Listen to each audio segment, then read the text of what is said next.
interviewing the leading private equity executives and unlocking the secrets of success. Welcome to the Private Equity Podcast with Alex Rawlings.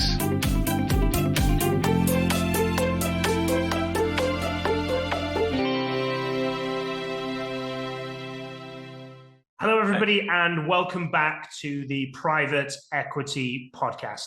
Joining us today is Brad Nathan, the founder and president of Toronto-based private equity firm Lynx Equity. Thank you very much for sharing your insights today, Brad. Thanks for having me. So as usual format for us, if you can give us a 60 to 90 second breakdown of you, please. Sure. Lynx buys businesses from people who are retiring.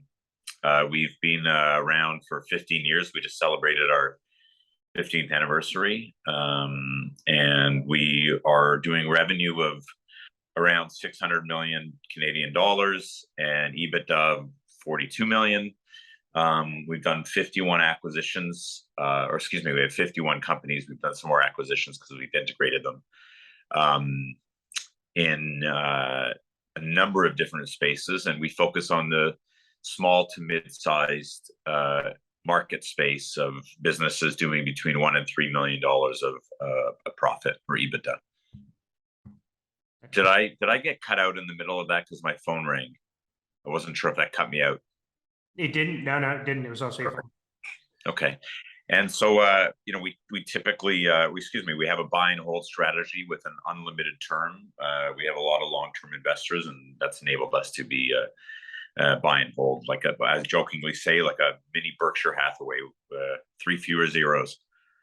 Not a bad comparison to be compared with Berkshire Hathaway. They've Warren and Charlie have done a pretty decent job of. We just have 3 fewer zeros than they do this, but it's still the same thing. Absolutely. So, what one mistake do you see private equity firms making, Brad, and what actions would you suggest to correct them? Well, I mean, I've always enjoyed a long-term relationship with business people that we like, and I see the flaws that they're put within these boundaries of time, and things don't always happen within that range, and it's a very difficult spot to put yourself in to think that you're going to be able to grow a business better than the guy who'd been there for 30 years, or you're going to be able to cut costs in a business with a guy who's been there since day one. I think the biggest flaw is perhaps the attitude that someone's going to do something better than someone who knows it intimately. So we never really teach the guys what to do from their own industry's perspective, but we certainly are able to help on other aspects, but we never pretend to know the business better than the seller. And in addition to that, I think that what I was saying earlier, that the buy and hold strategy it gives us a lot more flexibility than a company that has to, buy it in 3 to 5 years and sell it in another 2. And that just makes an additional pressure that doesn't have to exist. No, so it's interesting. So that's obviously a different strategy to a lot of private equity firms in the main, which will advertise a 3 to 5 year hold period, probably ends up more 5 to 7. Right. But obviously we therefore run a fund cycle on the back of that. Why have you guys gone for, the Warren Buffett-esque kind of buy and hold strategy? I think maybe when I was growing up, I was always in love with entrepreneurship and business. And as everyone was doing this 3 to 5 year situation, 3 to 7 years. And, I didn't see a need to have to sell something that you love. And, we started getting more and more into better and better businesses with great people. And I really didn't feel like selling off my, quote unquote friends. And it allowed the sellers to have a better attitude towards us. We're doing something different than the market is. And it's not necessarily intentional to be different for different sake. It's just something that I like. And then that gave sellers a much better comfort that we're not going to just strip the business down to save costs and flip it down the road. And I also think that a seller would feel a little bit bad that we buy it for X dollars and we sell it for a lot more.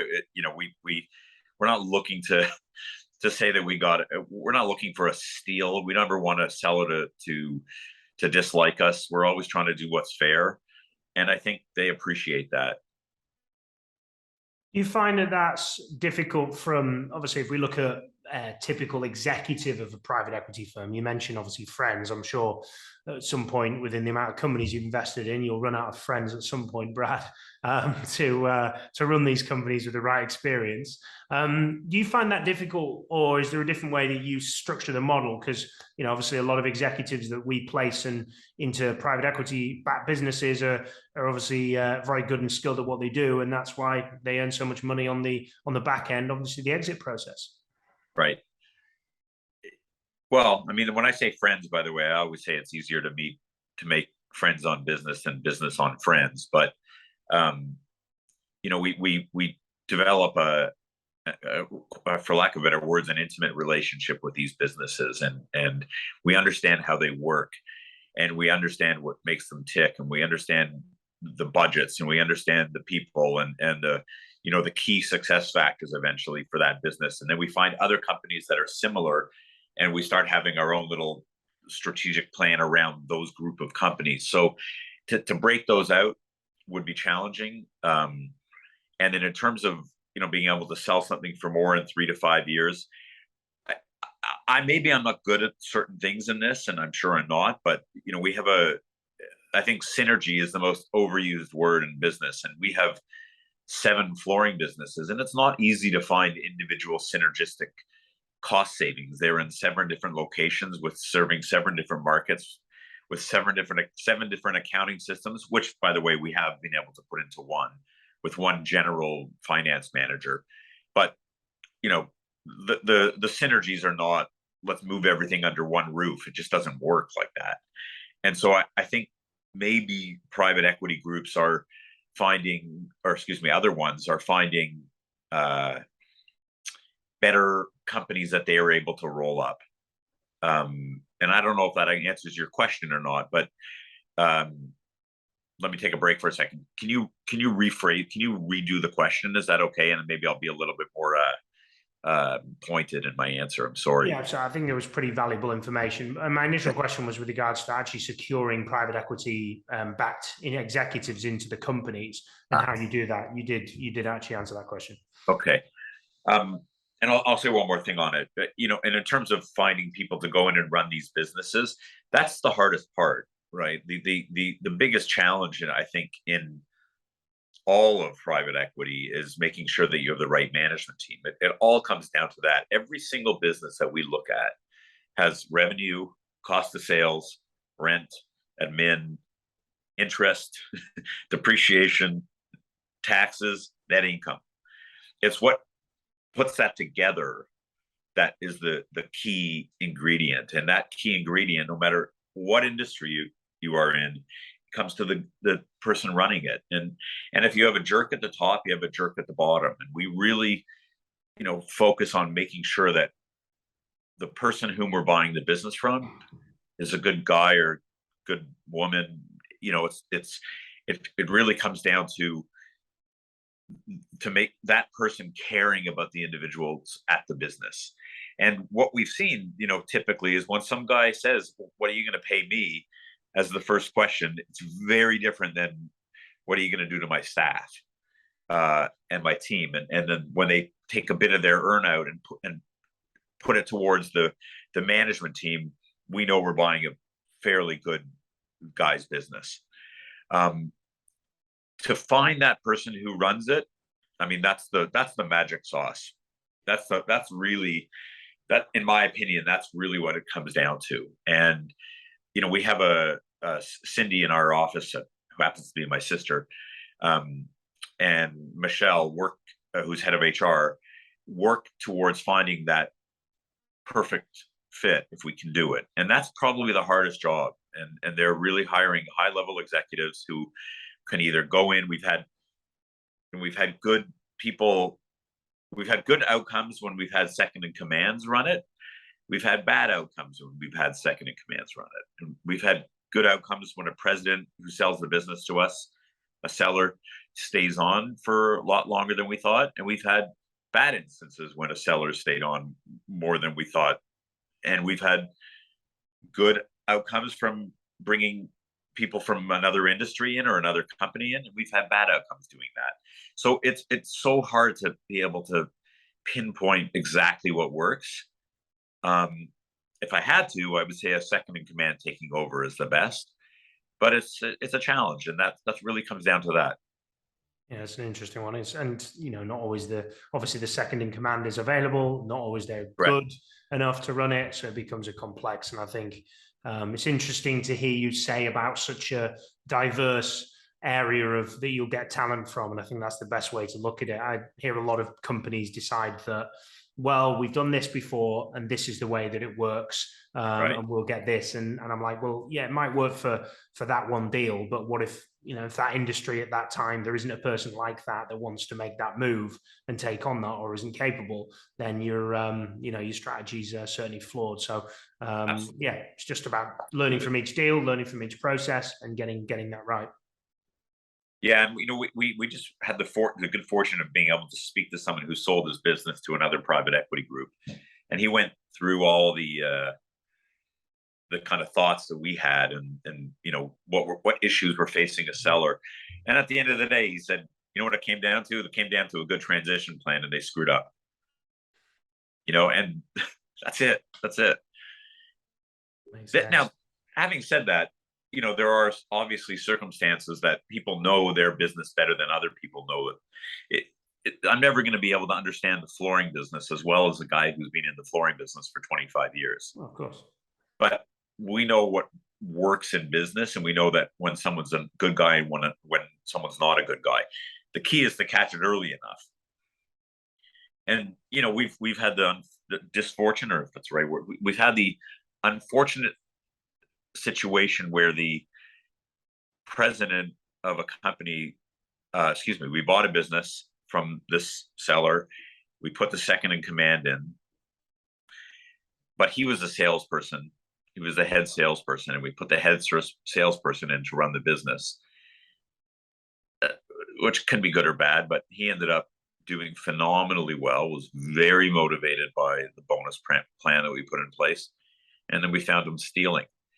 So we have a zero tolerance policy, and we had to let him go. And I just don't get that. But maybe there's elements of certain people who just can't stop doing that, or I don't know, think they're above the law. But we've had people who are incredible growers of businesses, but they're just dishonest, and that was we don't want that.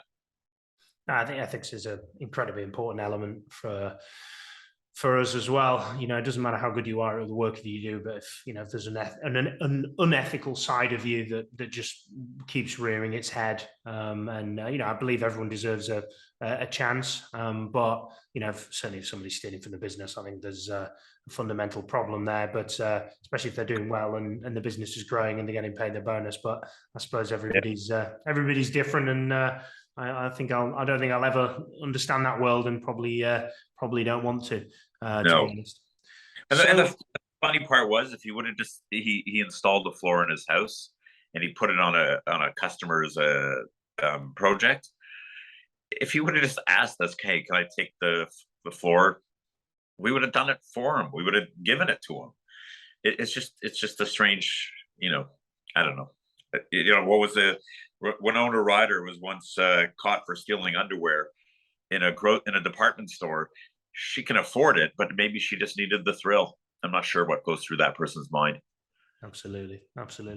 So I read up on Lynx, as I do with every guest, and I saw that you guys were listed 50th in the Profit 500 list, with a 5-year growth percentage of 1,413%. By all means, a very impressive number across 5 years. So give us an insight. What are you putting that kind of success down to? Starting out with a small number 5 years ago. Very humble of you, Brad. The percentage growth thing. So, it's harder to go from 100 million to $1 billion than it is to go from $1 million to 40 million. But or excuse me, 1 million to 10 million. Let me start that again. The answer is we start with a very low number 5 years ago, and it's easier to go from 1 million to 10 million than it is to go from 100 million to 1 billion. But all joking aside, I did like your first comment. It really came down to an ability to raise capital. Unfortunately, if I had to put it to that, that was a huge component of it that allowed us to do our acquisitions. But probably more importantly, pure tenacity and not giving up. And my first deal was an absolute fiasco and disaster, and a fraud. And I cleared out my life savings in my RRSP, which is a Canadian equivalent of a 401k, and put it in the business. And I remortgaged my unmortgaged house. I was 31 at the time, and I paid off on my mortgage from working really hard before I started this, and then moved into my office and slept on the office floor on a mattress and rented out my condo to that I had. And afterwards, I went from my house to a condo and ended up renting out the condo to someone, and I lived in my office, and I needed the money from the condo to live. So there's failure was just absolutely not an option. I don't want to have to hide when I walk around the city or go into a coffee shop or just walk down the street. I don't want to have to be ashamed that I lost someone's money. So that tenacity helped, but also my ability to continually raise money to build up enough infrastructure to make it work, and enough of businesses at the top to make it work. And you talked about obviously the raising of capital there. What made you adopt a kind of a different returns model? I'm assuming it might be driven by your actual long hold period, but most private equity firms will use a waterfall model or something equivalent. Whereas from reading up online for you guys, you've got a monthly returns policy, which is more like a smaller kind of real estate type investment firm. Yeah, I mean, we've been compared to REITs. Well, I mean, the long-winded answer, or the semi-long-winded answer, was I was 30 years old when I was trying to raise a fund, and I said maybe I'll start out with a $20 million fund. And the math wasn't so exciting, but I didn't think I was that good that I could raise $20 million. And I went and I got $20 million of subscriptions, and I went around and collected, and there was my $1 million that everyone promised. That's all. So I was a far gap from the 20 million. And so I went and put that together with a little bit of my own money,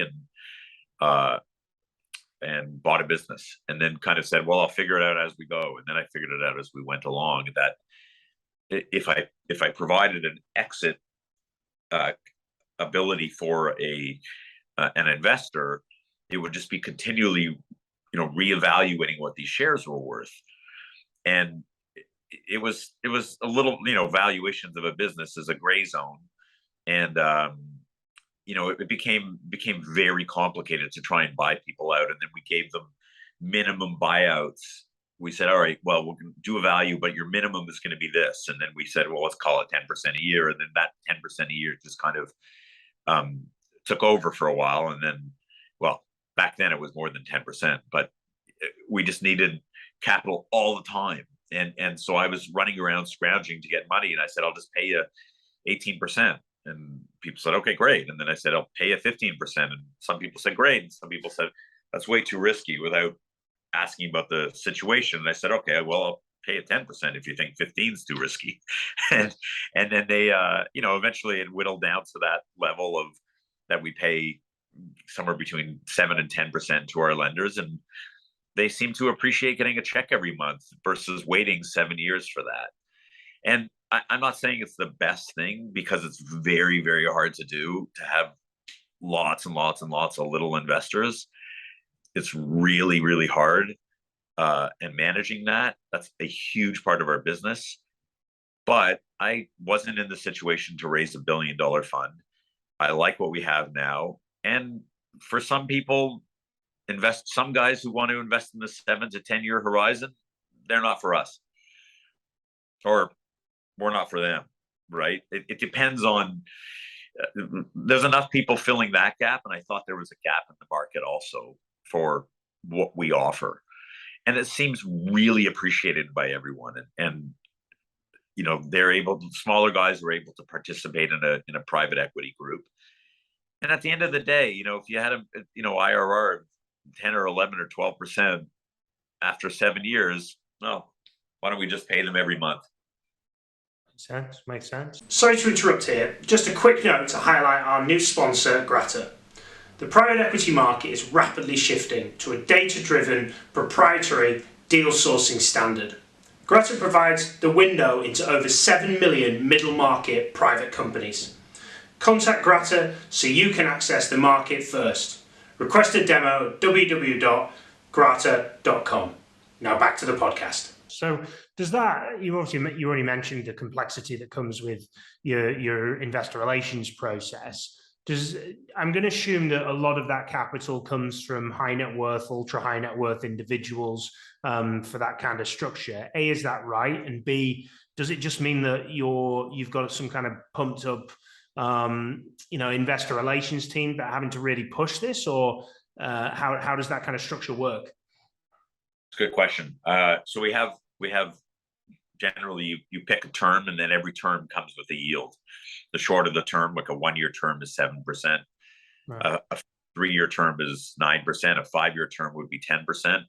It also depends on the amount. If someone said, "Here's 25 million," there's a little bit more of a negotiation room. But our investors range from $25,000 to 30 million, and then we have one institution that's about 50 million. And we probably have 1,000 investors. And then we have an income trust that is sold for retirement plans. And we probably have 3,000 investors in that thing, but that's $5,000 to $10,000 each. And that's managed by an external party. So you outsourced all of your IR, or is it just parts of that?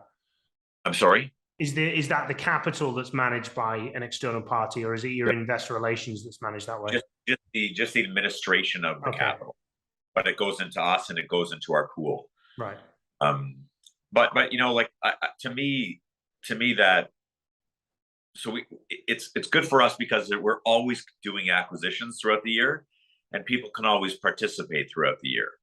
So we're never closed. We're if we have to sit on capital for a month before a deal closes, then so be it. Right. We can't time it perfectly. I definitely never want to do what I had to do on my first deal, which was run around and raise money for a closing that was coming, and I'm running around picking up checks for $100,000 the morning of closing, and I wasn't able to pay attention to the acquisition itself. Right. Right now there's no pressure for anyone to come in. We always have funding for our deals. We have a backup investor if we're ever short for anything. So, we have a really, really good system that works for us now.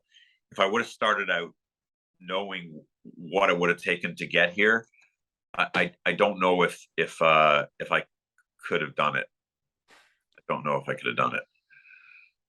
So is it particularly labor intensive then? Are you guys always out there raising capital, or have you kind of got to a level of exposure now that you have quite a bit of inbound type work, or are you using quite considerable placement agents with high net worth connections? What's kind of your model without giving everything away? Well, I'm happy to give it. I'm happy. I always say I'm happy to give away all the secrets. It's just about doing, right? It's like, everyone knows what goes in a Big Mac. Now go open up a restaurant, right? Yeah. It's also funny in our industry, people, I think, seem to take it for granted that they can just call anyone who's doing what they're doing and get advice. It's always funny. It's like a restaurant calling a McDonald's to say, "How do I do what you guys did?" So it's odd, but and excuse the arrogance in that. I don't intend that, but I just find it always interesting. And I'm happy to help most people. I used to get calls all the time to meet, and I said, just make a donation to my charity that I'm involved in, and I'll sit down with you. And most people do. But so to get back to the question, we have three three full-time people raising capital plus me, and it's funny timed question, because yesterday we got a call and someone said, here's 1.9 million. The week before, someone did 5 million after a very quick phone call and some due diligence. And I remember I was saying to Cindy, who I mentioned earlier, who raises capital as well as doing some high level HR, she got a $1.9 million call. And I said, it's crazy, because I used to run around like nuts to get $5,000.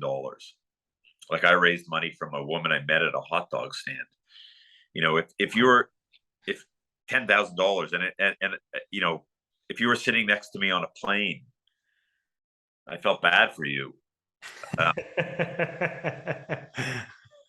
And some people remember where they were when the space shuttle crashed, or when Diana died, or John F. Kennedy was shot. I remember where I was when American Express called me to tell me that we got an increase in our credit card limit for $8,700, and I hung up with them, and I called my partner and told them we'll be okay on Monday. Like, it was that close for that long, and that's why I have no hair. But that was that part of the business became the backbone of it. But now we're getting a lot of incoming calls, and we have a 15-year history, and we got listed on the top 500 biggest businesses in Canada at number 468 and growing, and we had a huge growth year last year. So we have some credibility now that seems to go a long way. Yeah, impressive. Brad, you've got a very, if you don't mind me saying, very kind of humble nature, which I'm not going to say is rare in this industry, because I think that discredits where it is. But I think there's an element of raising capital simple. We just asked some LPs, we're going through it, and you're really giving us an insight, and I appreciate that, of the tough nature of growing a firm and building it, and it not being the bright lights and the blitz, and having a really fancy office from the word go. So it sounds like it's Lynx Equity's really been built on that kind of blood, sweat, and tears from yourself and your other partners, I guess. Oh yeah, I mean, you said, would I be offended by you saying we have a humble approach? Absolutely not. I appreciate that. I always tell the people in our group to stay humble. I've seen people who act really cool because they're in private equity and they're coming to work with our business, and I was saying, I was never like that. Like, bring it down a notch. And you're right. It's scary to some companies that are selling, that they get the jerk private equity kind of image. And we bought a business from someone in London, such a great company, Label Express, and it was run by this guy Andy, who unfortunately is just he's not there anymore at the company, just due to health reasons. And he said, when we bought the business, or when they interviewed us for being potential buyers, I didn't ask him what school he went to, talked about his university or all these things that we knew. We started talking about music. I asked him jokingly if he'd heard of the Beatles, and they're based in London, and he's a huge music lover, and we hit it off right away. And he said, when they were thinking about it, another group came in and was asking what colleges he went to, and he's like, what the hell does that matter? He didn't go to college, and why is that even a possible question? So I think we just took the natural, however we are, approach of how one should be with someone else. And we had a good article written on us saying, if you want Brad to buy your business, treat the waiter well, because I would take the guy out and see how he treats people. And I think that's undervalued. Like, so the humility comes with, one, I've gotten my ass kicked in this business.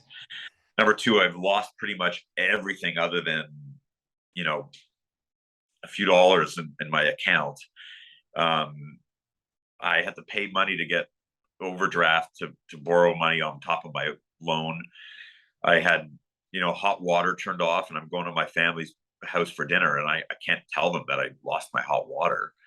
So it was bad. Like, my credit cards didn't work, and I would take out an investor, and the owner of the restaurant would, stand behind the investor and wave his hand saying the credit card didn't work, come in tomorrow and fix it. So it was, I've seen that. And I think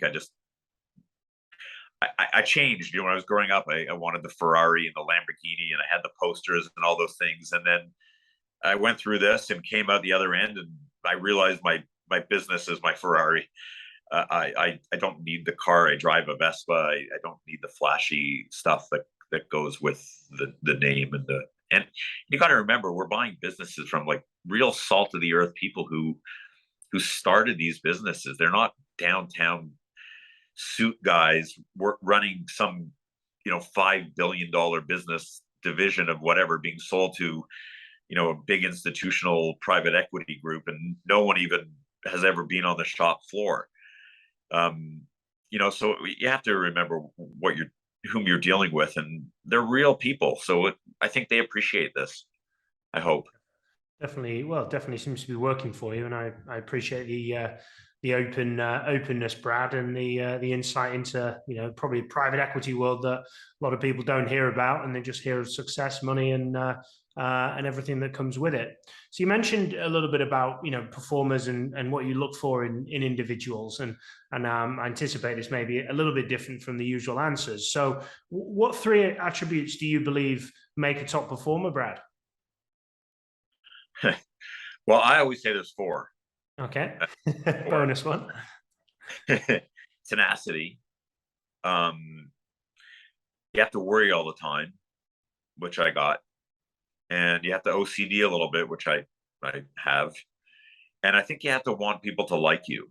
And I think I say that because, as I said, I don't want to get too good of a deal from a seller, because I don't want the person to have seller's remorse. And I also don't want to cheat them, like, not that it's cheating them, but I don't want to, I don't take advantage, or I want it to be a fair arrangement. We're working with this person afterwards. One, because it's good to be fair, and two, they're staying with us for a while after. And I certainly don't want someone to feel that they got the short end of a stick. And I also never want to lose anyone's money. So I think my worry of, people liking me is that I work hard to make sure that they get their return.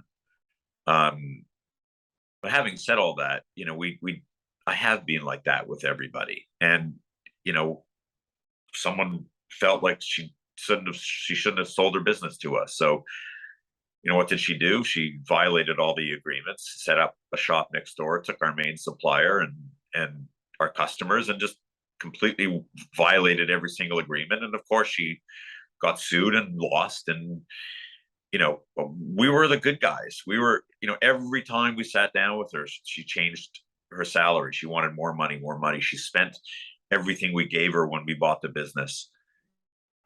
And, being nice to everybody isn't always going to work. I put my arm around them, and once in a while, someone puts a knife in my back. And the ability to hire an incredible team and people who are better at things than I am is definitely one of my key success factors. And so I've been able to do that as well. And I think that's a huge, there's another bonus piece of it, is being able to bring on a great team. I don't think anybody can disagree with that. I think, the people that surround yourself in, and you talk about that ethical approach, and, wanting everybody to win and sharing the equity and making sure everybody's got a piece. But yeah, building a top quality team is second to none. And, running raw selection and growing that, it makes you realize every day. And I can't remember where the quote came from, so I apologize to whoever I've stole it from, but I think it was 90 or 95% of business problems are people problems in disguise. And if you look at what's going on in your business, it's probably that you've got the wrong person doing the wrong thing, or somebody who doesn't know what they're doing, not doing what they should be doing from there. And I always think about that with every challenge and issue that I have, is what are my people missing? What are the people in the organization not quite got? And what am I not giving them as well? Because it might be training, development, or, you may have the wrong person in the wrong seat. But, there's lots of considerations from there. But yeah, building a strong team is probably the toughest part running an organization. But it's definitely the bit that pays back the most. You're absolutely right. We put in finally with as we've been growing, we finally put in a real, bonus plan that wasn't just discretionary. I'm so happy to be able to do that. I want the people on my team to make a ton of money. Mm-hmm. I want them to enjoy it. The better they do, the better we do. Yeah. Absolutely agree. So, Brad, where do you get your influences from? What do you read? What do you watch? What do you listen to? Well, I learned my father is a very ethical man, and he's a lawyer. He's in the house with us now. I kind of watched the way he did things, and I kind of watched the way other people did things and tried not to do them that way for some of the people I knew growing up. So that's been helpful. I read all the Warren Buffett, of course, is the go-to for me from a quoting perspective. But, I read all the way that things were done. And I think we're just so kind of a little bit unique. I don't know if you could say a little bit unique. I think we're pretty unique. I think. And I felt that, I had to design the book. It wasn't like I was able to get influences from, Elon Musk.